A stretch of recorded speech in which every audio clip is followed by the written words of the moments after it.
the other thing that comes to mind for me too, when people are experiencing more significant anxiety, is that your values sometimes can be found under your anxiety. So, not that the content of your anxiety is true, but for instance, those that have a lot of health anxiety tend to care deeply about having a sense of well being.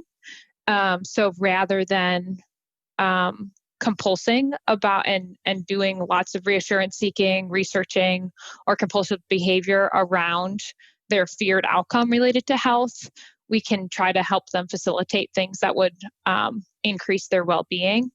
Um, Other examples are those that have fears about death of themselves or their loved ones often care deeply about connection. So just looking for like I know you said before, if you weren't anxious, what would you feel? But I think there's also like under your anxiety is what you care about. So let's look for the values there. Yeah, absolutely. It's kind of a different side of the same coin, right? Where your pain and your suffering is showing up. Those are usually the areas where also your values lie, where you really find what's driving you and what's important for you in your life.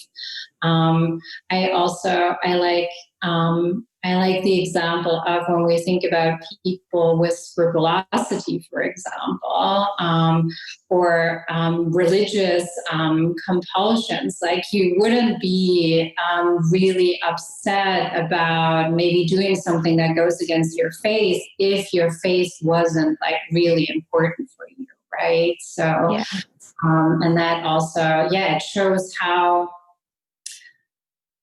we can see those differences between people and like what content gets sticky for them is usually also where their values lie, or where something is hidden underneath that's really important for them.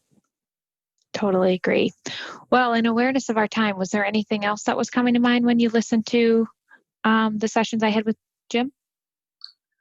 I don't think so. I mean, overall, it was just really great to hear you to talk about his therapy process and, how he's really found a way to use all those skills that you've been practicing together, that he's learned in therapy, and apply it to his life. And it sounds like he's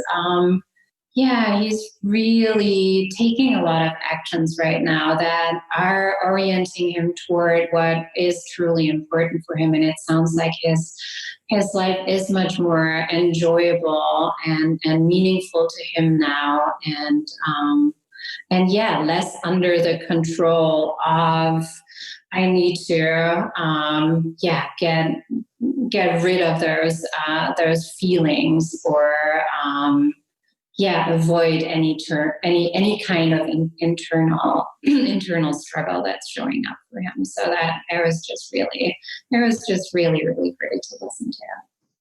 So glad to hear it. Well, thank you so much for your time today. I had a great time discussing the case. Thanks again, Dr. Anya Smits. Thanks so much, Maggie, for having me. This was really fun. Thanks.